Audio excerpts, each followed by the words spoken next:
Welcome back, Inebri-art. This is Andy, as always. Today I'm joined by Adam Grossman of Skrew. It was we were kind of connected through a mutual friend, Jordan of Satanic Hot Sauce. And to be honest, I used to listen to you guys when I was in art school up in Beverly, Mass. My roommate turned me on to you guys, and I had just kind of you'd fallen out of my like Spotify, got rid of my CDs years ago, and Right. that kind of thing. I was like, oh my God, I forgot all about them. So I've been kind of like revisiting, the old catalog on Awesome. Spotify lately. Um, Cool. so what's new in the world of Skrew, and like what are you guys up to, and like catch me up? Yeah, well, I kind of pulled the plug on the project back in the late 90s. Yeah, Yeah, it was a really terrible move on my part because we were in the process of talking to a couple of major labels about signing. Our deal with Metal Blade was up. Um, but to be honest, man, I was really not in a good place personally. Using a lot of, I was drinking a lot, doing a lot of drugs, and I just needed a break from the action. Um, I'm kind of known for my less than thought out actions. And so I sure. just pulled the plug on everything and I decided for a while to play in other people's bands and, see what that was like. So I did a little bit of time in ministry. I did a record with this guy, this German dude. I can't remember the name of his band. Uh, but did a bunch of stuff like that, did a couple of movies, went back to grad school, got sober Yeah, actually after a while, um, and then did another Screw record in, geez, I guess it was 2010 or 11 or no, the record was in 14, I yeah. think, 2014, um, which was fun. And, I do a lot of stuff besides music. I'm also an artist and a writer. Um, I was gonna say, what did you go to grad school for? I mean, that. so I'm a psychotherapist Oh, okay. by education, by trade. I did that for a long time. I'm not doing that currently. Currently, I'm actually back in the music biz, Yeah, kind of part time. I've got a new project that I'm super stoked about. It's real different. I've been wanting to do something different for years. I've done a couple of projects back in 2003. Me and Paul Barker and a sure. couple other people did a project that actually never got released, unfortunately, because it's one of my favorite things I ever did. It was real like total post-punk kind of. Um, That's the only way I can describe it. Yeah, It was awesome because I was really burned out on things. That was right after I had pulled the plug on Screw, and I was just getting clean, and I was really burned out on playing guitar actually. And so for that project, I'm kind of in order to reinvigorate myself, so to speak, I came up with a tuning that was just I don't know where I came up with it, but it was just really kind of lit a fire under me to do something different. I think it was let's see, EBG or EBGAAD, I think is what it was, something like that. Um, and that project turned out really cool. We just never could agree on a vocalist, so yeah. it kind of fell by the wayside. Um, I spent some time, like I said, doing focusing on my career as a psychotherapist and playing very little guitar, mostly just playing country blues on a slide with slide on an old acoustic that I have, and doing a lot of visual art. Um, and then about a year, or I guess after I did that last Skrew record, um, I became a dad. Oh, Um, okay. yeah, Yeah. and so I've got a 12-year-old. It was a weird period of time. I got diagnosed with cancer, Oh, geez. uh, kidney cancer. Yeah, and I had a kidney removed. And about 18 months after that, I became a dad. And so I'm a single dad. I've got 100% custody of my son. He's 12 years old now. And in fact, he's in his room right now learning Soundgarden songs on guitar. Oh, nice, nice. I was Yeah. going to ask if So, he's art or music inclined. My youngest is yeah. very much is an artist. So Yeah. Typical dad. He was, 4 years old when I bought him his first guitar and amp. yeah, And when he picked it up, I was kind of blown away by like, he immediately got it, and he was like singing and playing. I tuned it to an open tuning, and he was, yeah. coming up with stuff and singing, and then he put it down and never picked it up again. Oh, Uh, really? yeah, not Yeah, until this past year, he, oh wait, maybe it was a year ago, he started in sixth grade. He started in the school band, yeah, and he started playing tuba. And the next thing I know, and I stopped pushing him on anything, I was yeah. like, whatever you want to do, I'll support you. And so they wanted him on drums because he's a little bit of a drummer too. We have a drum set here. He knows how to play. And um, but then he started playing football, and he's in the band. Then he decided he wanted to pick up the bass Yeah. and playing the jazz band. And so he's in the jazz band playing bass. And now he's picking up the guitar again. And, Yeah. Jazz band was I always my guess, favorite in school. Like I loved playing jazz band, did marching you play in band. jazz band? Yeah. Yeah. Marching band just I totally lost interest and it kind of became like a thing between me and the band director because I was like, I love to play. Hmm. And at the time I was playing saxophone and it was the sax belonged to the school. Mm, And so I'm like, I love, I love jazz band. I love concert band. I'm like, I will not do marching band. yeah. And he's like, well, if you can't be in that, you can't be in any of them. And I think he was trying to call my bluff. I'm like, okay, fine. And I gave back the Hasta. sax and I walked away. See you later, motherfucker. Yeah. Oh, he's such a dick. He's such a dick. That's crazy, man.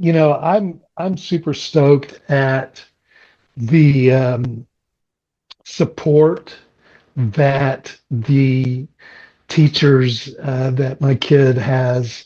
My experience in school, I barely got out of high school. It's a mystery to me how I ended up with a master's degree, because I was like not into that scene whatsoever. Yeah. Um, and I just had really bad experiences in school. But my kid, things have changed a lot, and he's had some really great teachers.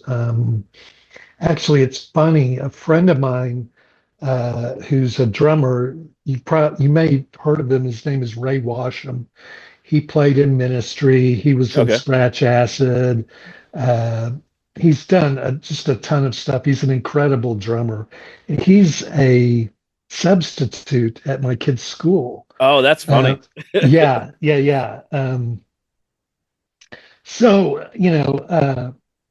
I don't know. Bottom line is, it's life is an amazing experience. It's just you just have no idea where it's going to take you. And what I've found is that when I kind of let go of the reins and just put one foot in front of the other, all the right shit happens. You know what I Yeah. mean? Yeah. Like, I very much just kind of like if there's an opportunity that pops up and it's like, I'll have friends would be like, hey, Andy, I have an idea. But like, yeah, let's do it. And they're like, you didn't hear the idea yet. I'm like, I trust you. Let's do yeah, it. We'll we're figure it out friends. as we Let's go. do it. Yeah. Yeah. Right. And just so Well, many cool things have happened because of that. yeah. And this project that I'm doing now, we're calling it uh, Scary Monsters and Super Creeps. I like And it. yeah, it's a total, it's a hardcore band, Yeah. but it's like old school hardcore, but with some like post hardcore leanings, I guess. I don't know.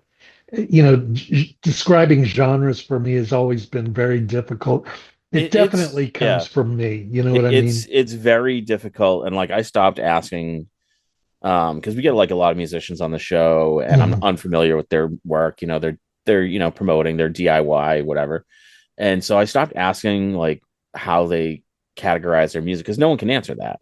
So I'm always It's like, well, what? super hard. Yeah, I'm like, what band would you tour with that would make sense? And that usually gives you like a better idea of like, oh, Yeah, like I like Revco, that yeah, so if yeah. they're going to tour with Revco, that makes sense. I would like them too. So it's like it's just a it's yeah. I mean there's no I just told you I think before we started that I just turned 51 today, Mm, and like I came back. When I was going to record stores, it was what six categories. You were rock, right, classical, jazz, hip hop, country, and there might be a metal section if it was a really cool right, record store. right. Yeah. So Now it's all the subgenres are just yeah. like the bass player I'm playing with is in this band from Detroit called Cold as Life, Okay.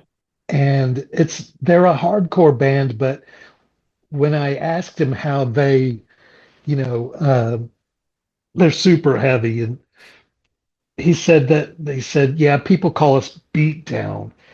And I'm like, beat down? And he goes, yeah, when all the kids are out in the pit doing all the karate moves. And I'm Yeah. like, oh, Yeah. I get that. I Yeah. get that. And I thought to myself, man, that's got to be discouraging, as a player, being on stage and, nobody wants to come up front Yeah. because, they're afraid of getting punched in the back of the head or something. Well, I've realized that my pit days are beyond me now. Yeah. Yeah. Yeah. I Yeah. screwed up my knees pretty bad, so I'm just like I can't do that. Oh, So dude, I'm back in pit action, man. I yeah. had a hip replacement about a year and a half ago, and I'm ready to rock. Uh, I'm kidding. I'm not going back in the pit. But yeah, dude, we get older on, I spent a lot of years in vans and on tour buses, Oh yeah, that's got to be living that murder. life, Yeah. and it's rough on your body, you know what Sure. I mean? And so you get a little older and you start feeling those aches and pains and start realizing, oh, wait a minute, maybe that's not a good idea. I'm Yeah. becoming a little bit more um, thought out in my, older age. we ran So our yeah. first we ran our first concert this past summer. We called it Putt Putt Punk. We brought three punk bands onto a mini golf course, and it Awesome. was so funny because like my kid and there's some other kids kind of like dancing up front, and then there were like me and my friends kind of in the back just chilling and hanging out and having a beer, and they're like, oh, we're just too old to do that. That's so cool. Yeah. Where are you out of? Massachusetts. I actually live like 2 blocks from Plymouth Rock. Ah, okay. So yeah, it's got a really good music and art scene. Um, uh, Unfortunately, one of like the best like kind of dive bar clubs just closed, but Hmm. word on the street is they'll open it up again. But you know, We had an experience like that here in Austin this past year where one of the kind of cooler venues closed down and then about 6 months later reopened and it's better than ever. yeah, So, if it's supposed to happen, it will. But yeah. I mean, it was run by the same guy for like 14 years, and mhm. it started off as kind of like this fine dining place that had like a concert hall in the back, and just throughout the course of time, it just got more and more run down, and it's a hard business to be in, man. Like The dining became less fine, I'm guessing. yeah, yeah. I mean, towards the end, it was like it was edible. Yeah, right. So, but yeah, and it's just it's interesting. Like you're talking about your son, and like my kids are both like big into music and going to shows themselves now, and It's just to experience like stuff with them, and then they'll recommend stuff, and they pick up on stuff that I like, and my son's like, oh, Mariachi El Bronx has a new album coming out. I'm like, oh shit, I didn't know that. Yeah, right. So it's just like it's really cool, like because mine are 21 and 23, so Mm, they're like actual adults now, and it's just a very fun experience. that's cool. Yeah, Yeah, it's really cool. I kind of as a parent, and I kind of experience what my dad must have experienced and the disappointment he must have had, because I know that he wanted me to be a lot like him, and he's into real estate, and he's very like conservative, yeah, socially speaking, and uh, I learned from that to allow my kid to be, what he's into. I'm going to support him in that. It's funny because like we'll have experiences where we'll be out in public somewhere, and someone will come up to me that recognizes me from Skrew, and yeah, they'll say something or ask for an autograph. It still happens, believe it or not, every once in a while. And he looks at that and he's like, he doesn't quite get it because he has no idea, because I was, the last record I did came out the year after he was born. right, And I kind of, at that time I pulled the plug again on things because I wanted to really focus on being a parent and really hmm, looking at, getting sucked up into doing uh, festivals in Europe, and, all that stuff. It's easy to get caught up in that. sure. And Like, I just especially didn't if you're want like a to. single parent, you're like, well, then do I bring this baby with me? Like, how does Right, that work? right, Yeah, right, right. And so, yeah, so his first 2 years, I was very fortunate because I didn't have to send him to uh, daycare or anything. I was just like a full-time stay-at-home dad. yeah, And then after a couple of years, I felt like it was a good idea for him to get kind of socialized hmm, and start experiencing that. And, it's just been the greatest influence over my life has been my kid in the last, 15 years or so, last 12, 13 years. Because I feel like, being a parent and doing it how I chose to do it, it forced me to get out of myself, yeah, right? It forced me to put my stuff aside, and it's been a really great gift because in doing that, when I come back to the place where, I do want to be creative and I do want to feel like I'm doing something, it seems really fresh and really new again. I've been playing guitar for the last year, like daily. yeah. Whereas I had put her down for so many years, just because I was focused on other things. And so coming back to it, it feels really fresh again. I'm playing guitar better than I have in, since the 80s, really, to be honest.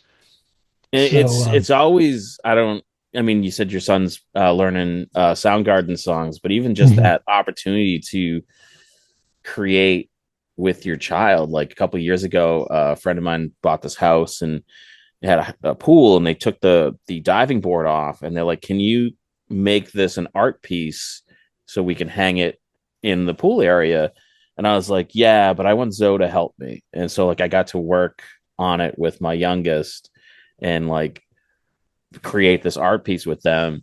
And it was kind of like that point. They were probably like halfway through high school at that point, and it was just like it was like proud and fun, and like it really kind of made yeah, me. I'm like, I need to make more stuff. It yeah, was, yeah. It's such a cool experience.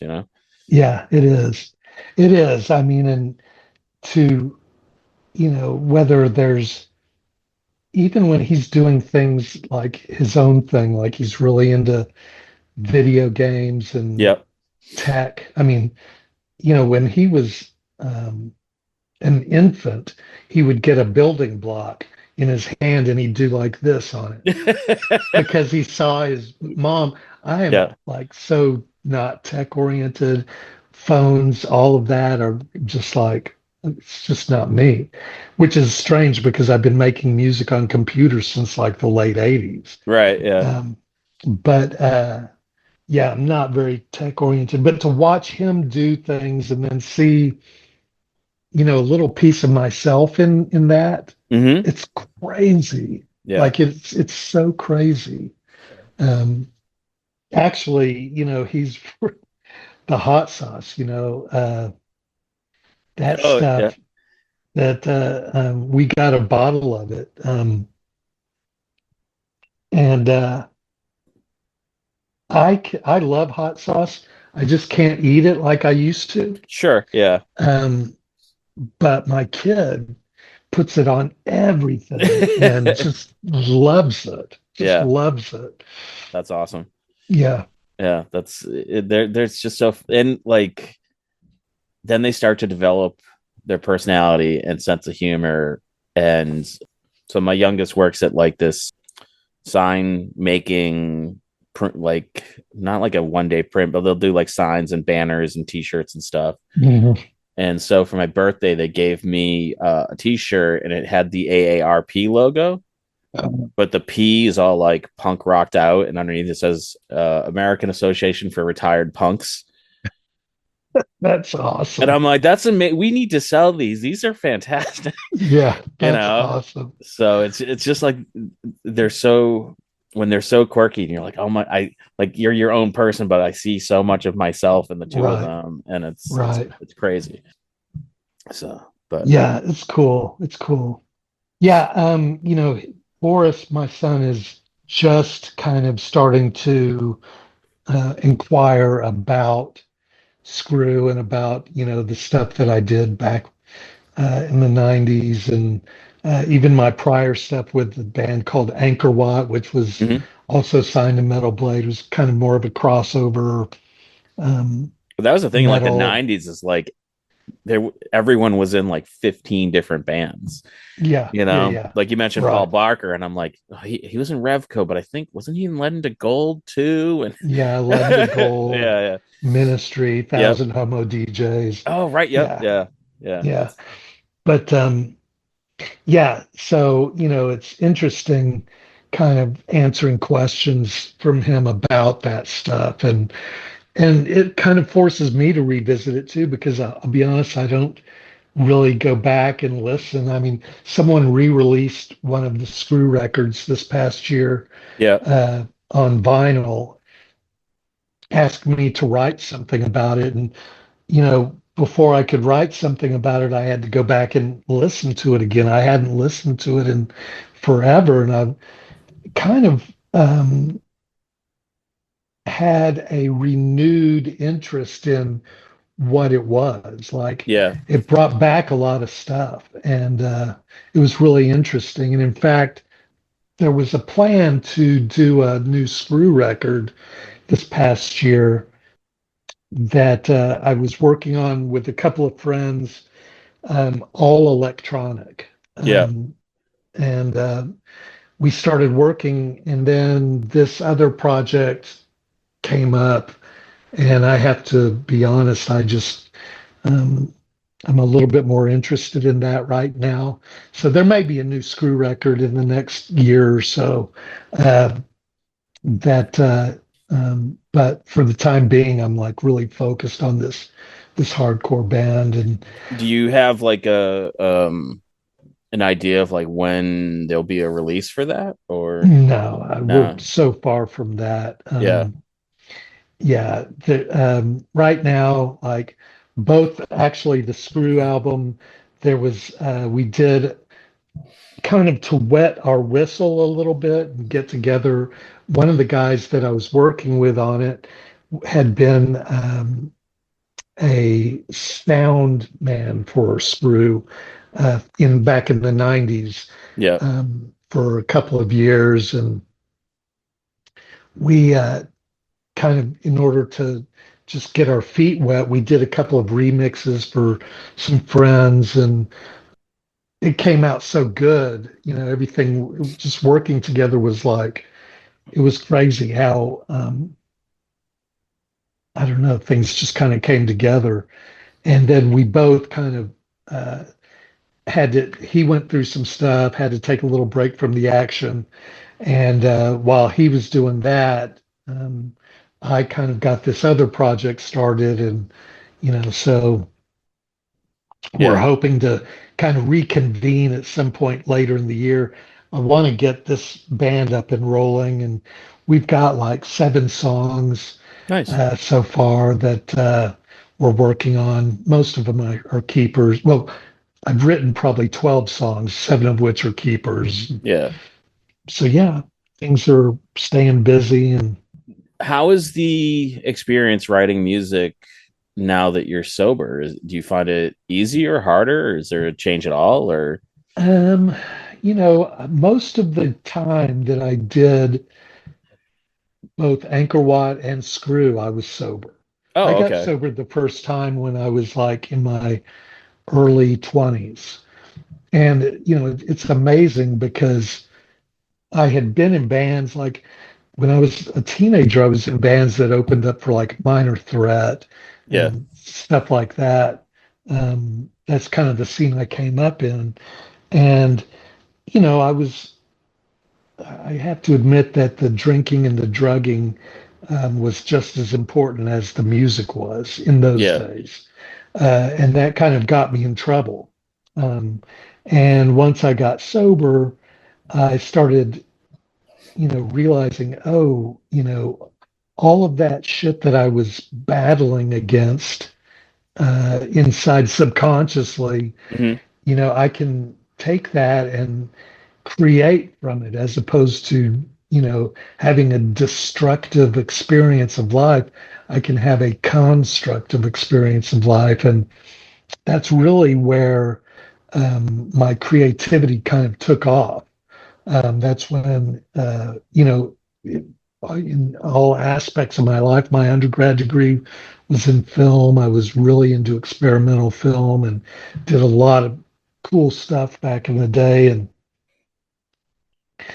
started putting out records with labels, doing different things. And it was all based on the fact that, I was able, I wasn't shrouded. You know what I mean? I feel Hmm. like getting loaded for me is like wearing a shroud. It's like, what are the women, what are those things called? The Muslim Oh, women, the hijab, hijab. hijab or Yeah. whatever. Yeah. That's what it's like being loaded for me. It's like being totally disconnected from the outside world. And being sober or being clean is enables me to be connected. And when I'm connected, that's when my creativity really, because it's really, like my best experiences will be, I have an idea and I start sitting down with, paints or with a guitar or whatever, and I'll start working on it. And then it starts becoming this bigger thing than I even had imagined. And that's when I know I'm really connected to the universe because it's no longer me. It's like I'm just kind of an antenna that's, Yeah. bringing this energy in, and it's allowing me to, speak this, whatever it is, through my own language. Um, so, the years that I started using again, in 95, I was in a terrible car wreck. I say terrible car wreck. It was a pretty bad car wreck. It was Yeah. a head-on collision on the freeway. Guy crossed over the Oh, median. Yeah. And I was on all kinds of pain pills. And, that just started it off for me. Next yeah. thing I knew, I was drinking and, doing blow and, uh, um, eating pills like it was going out of style. That's so And scary. I've heard that like from so many people of all yeah, walks of life that like they needed pain medicine because of whatever surgery, accidents, whatever. And it just because it's so scary how quickly it can just take hold of you. It's like that. Yeah. And next thing I knew, my life was a wreck, and I was in the midst of that when I pulled the plug on Skrew back in, it was 99 actually. And Yeah. this lawyer in New York that I had was like, what the fuck are you doing? You Yeah. know, but he couldn't talk any sense into me. And um, he missed out on making a lot of money and was not happy, Yeah. as you can probably imagine. But But it's you got to I'm do not. what's right for you. I guess, Yeah. yeah, So, I guess. So, but yeah, so these days I'm 23 years clean now, and it's my favorite thing is being involved in the creative process.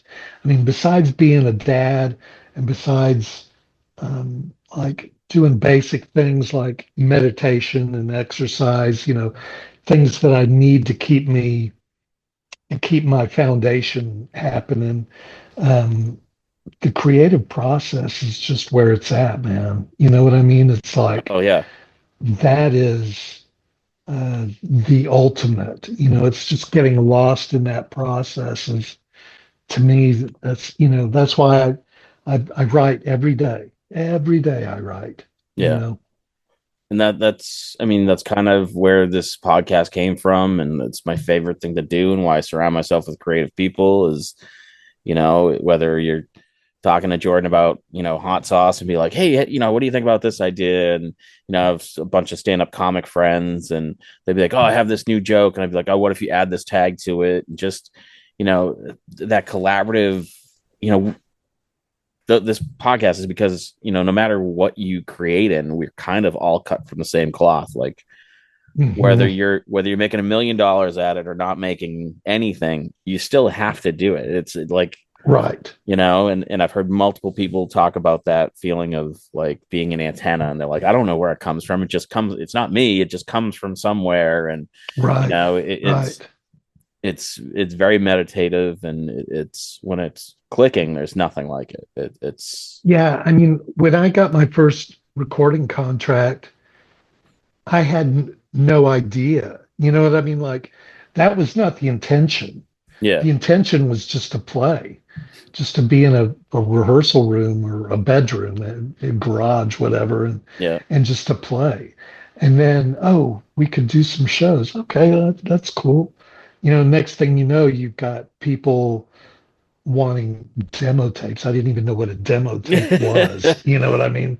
Yeah. Uh, so, when people talk about, like I've had friends say, "Oh, I've had enough. I'm going to retire," and I'm like, "Yeah, good luck with that, buddy," because it's just like it's a part of who you are. It's like you can't deny, "Oh, I eat food. Right. That's Yeah. how I live." You know what Yeah. I mean? I'm gonna retire I from eating food. Yeah, I Yeah. mean, good luck with that. Yeah. It's just not going to happen. So yeah, whether one person hears it or 1,000 people hear it. And I used to say that to the guys in Skrew. I'd tell them, look, if only one person shows up to a show, they paid to get in. Yeah. They deserve the full on show. You know what I Right. mean? The full on treatment. Because some people don't get that. They just, it's like they're too dependent on getting that vibe or that energy from other people. And I'm like, fuck that, man. It's got to cut. If it doesn't come from here, it's not real.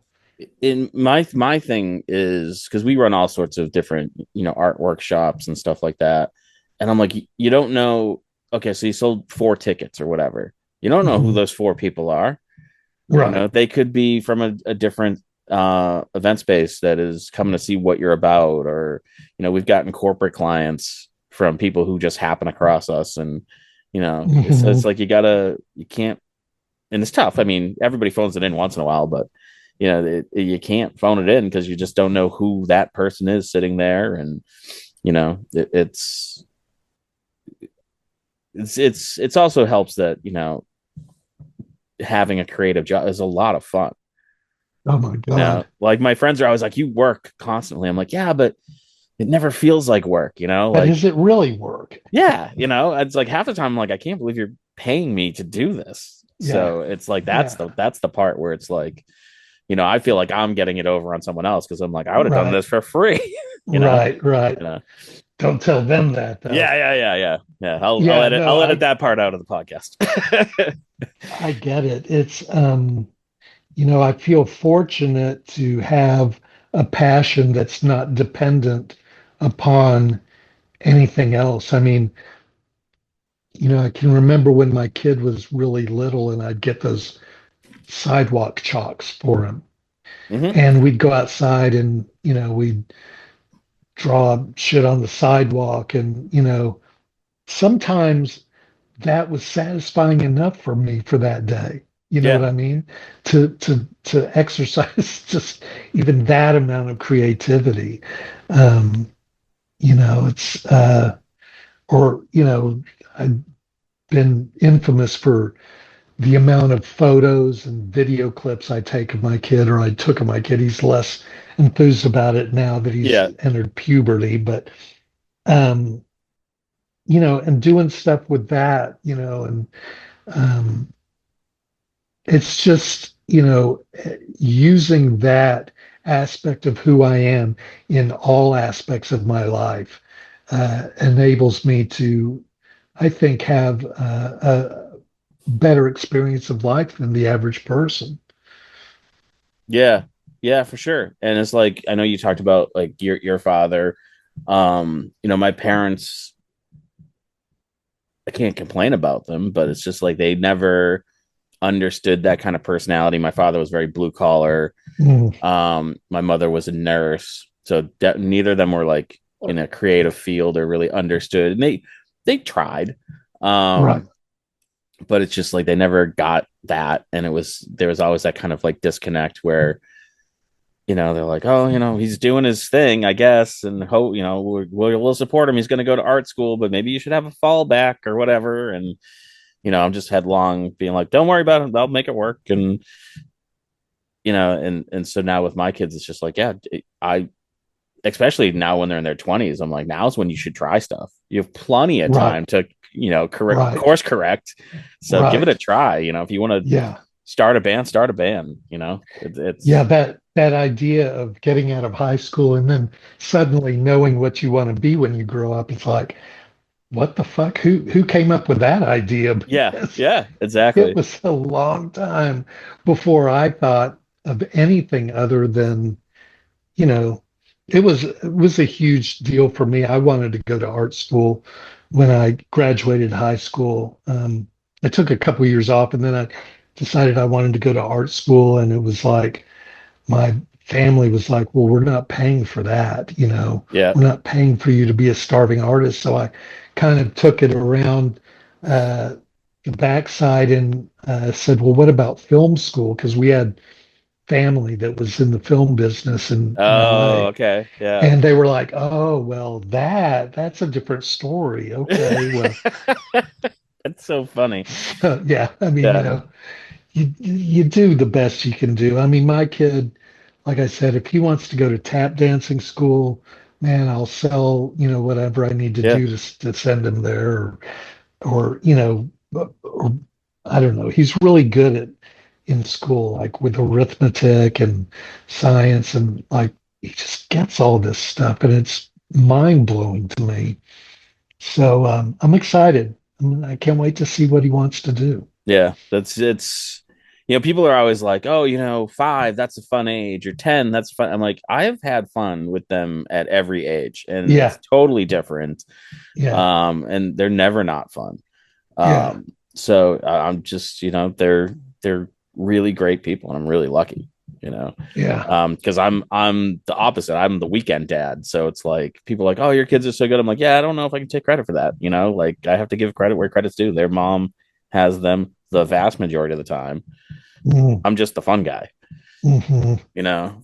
So Yeah, yeah, yeah. It's interesting. I mean, uh, you've figure out, my theory is this, is that you figure out the best way to handle things with whatever's thrown your way. You know what I Hmm. mean? Like, uh, there was a few years ago that we got had this terrible snowstorm here in Texas, and I mean it was crazy. It was in Here in February. Massachusetts, we'd probably call it a dusting.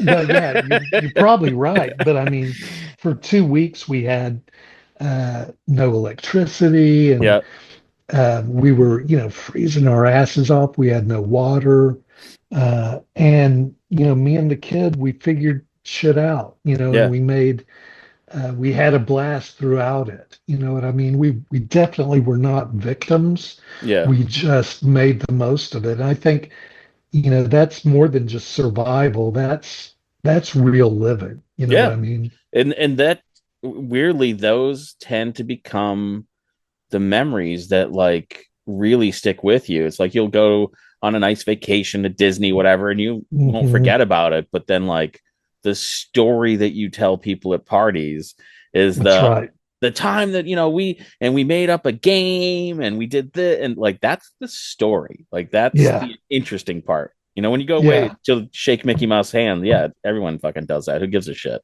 Yeah, I You know. know? Boy, did I learn a lesson with that one.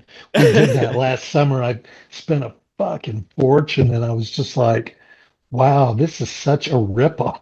I mean, the kid had fun Yeah. for a couple of days, but then even the last couple of days we were there, he was like ready to split. Yeah, the more and more I see pictures of it, and like, oh yeah, so we stood in line to Oh, see Mickey, dude. and I'm like, I remember when I was a kid, you just walked up to Mickey, and like, why Yeah, is everything in lines now? And oh, you can get the right. express pass and skip the line, and I'm like, oh, this Hmm. sounds terrible. I have Yeah, zero interest in doing that. yeah, yeah, yeah. Yeah. Lesson learned for this kid, that's for sure. That Like, ain't gonna happen again. yeah, I'm like, let's go to a weird museum. Like, that Yeah, sounds more fun. yeah, So, yeah, yeah, yeah, yeah. but yeah. Awesome. So where can our listeners go find out more about Skrew, or your new project is, I'm sorry, remind me, It's scary monsters Scary Monsters and Super Creeps. and super creeps. It's based on we got the name from a David Bowie song, Oh, sure, uh, yeah, yeah, although it doesn't sound anything like David Bowie, but it just represented the crew of guys that I put together for this yeah, project. So yeah, keep an eye out. There will be stuff that we'll put out. Right now, as far as Screw goes, YouTube is the best way. That's my favorite way of yeah, viewing music, listening to music these days. But definitely in the next year, keep an ear out for an all electronic Screw record. I'm super stoked about putting that together. Got some great ideas, and yeah, just it's just a matter of time. awesome. Thank you so much for coming on, man. This was an absolute pleasure. Dude, Andy, thank you. And happy birthday, man. I Oh, thanks, appreciate man. you Yeah, spending some of your birthday with me today. yeah. I got dinner plans later, so I figured I'd squeak this in early and Right go out, on. maybe get some sushi. I think that sounds. Right on, man. Yeah. Right on. So Well, happy birthday. And thank you. next time you see Jordan, punch him in the arm for me. Absolutely will do. I'm gonna see him. Little self plug. January 18th, we run the Rhode Island Hot Sauce Expo, so we'll see him there. Oh, awesome. Yeah, Yeah, cool. so that'll Cool. that'll be a day that I'll need some Pepto. Right. It's gonna Hey, be great. man, thanks for your time. I really appreciate it. No problem, man. And our listeners, you can catch us again next week. When I don't know who we'll have. I never know. I always like try to plug the next episode, and I never know what's up next. So I don't know why I That's try to do awesome. that. But thank you so much again. Right on. And thanks for checking out the show today, listeners. If you enjoyed the content today, you can go over to patreon.com/Inebri-art to support the show. You can join over there for just a few dollars a month and help us provide this fun content that you just checked out. You can also email us at inebriart.com with your questions, complaints, and concerns, or you can find us on all social medias at Inebri-art or at Inebri-art6 on Instagram. And also don't forget to check out our other shows, Bar Talk Podcast, Old Colony Cast, Inebri-art, and all the other shows on the Inebri-art Network, which you can find at Inebri-art.com. Thanks again for listening.